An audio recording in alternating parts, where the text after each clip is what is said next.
ഉമ്മൻചാണ്ടിയുടെ ജനസമ്പർക്ക പരിപാടി അനുകൂലിക്കുന്ന ആളാണ് ഞാൻ. പക്ഷേ അത് ആളുകളിലേക്ക് നേരിട്ട് ഇറങ്ങി ചെന്ന് അവർക്ക് പ്രയോജനം കിട്ടുന്നത്. ഇവിടെ 1.5 മണിക്കൂർ പിണറായി വിജയനും മന്ത്രിമാരും വന്ന് പ്രസംഗിച്ചു കഴിഞ്ഞാൽ അരിയില്ലാത്തടത്ത് അരിയും പെൻഷൻ ഇല്ലാത്തടത്ത് പെൻഷനും എത്തുമോ? ഉത്തരം പറ.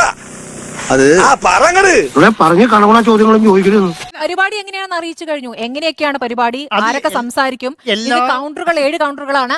ജനങ്ങൾക്ക് പരാതി മുഖ്യമന്ത്രിയോടും മന്ത്രിമാരോടും നേരിട്ട് പറയാൻ പറ്റില്ല. പറയാൻ പറ്റിയ ഉദ്യോഗസ്ഥരോട് പറയാൻ എന്തിനാണ് ഇവർ ബസ് പിടിച്ച് പോകുന്നേ? എന്റെ പൊന്നു സാറേ, എനിക്കറിയാൻ പാടില്ല. ആവശ്യമില്ലാത്ത ചോദ്യങ്ങൾ ചോദിക്കരുത്. ആദ്യമേ എന്താ ജനസദസ് എന്നായിരുന്നു പേരിട്ടിരുന്നത്, അത് മാറ്റി നവകേരള സദസ്സാക്കി. കാരണം എന്താണ്, നാടിന്റെ വികസനം കൂടെ അവരെ മനസ്സിലുണ്ട്.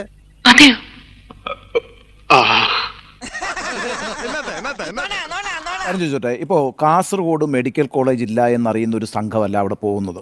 വയനാട്ടിൽ മെഡിക്കൽ കോളേജ് ഇല്ല എന്നറിയുന്ന ഒരു സംഘമല്ല അവിടെ പോകുന്നത്.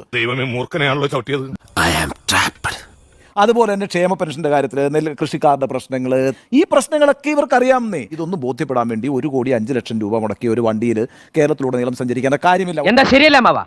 ശരിയല്ലെന്ന് ശരിയല്ലെങ്കിൽ ശരിയെന്ന് പറയണോ? ശരിയാ. അതെ, ഞാൻ പോകുന്നു. പോയിട്ട് വലിയ കാര്യം ഉണ്ടായിട്ടല്ല, പക്ഷെ നിൽക്കാൻ നേരമില്ല.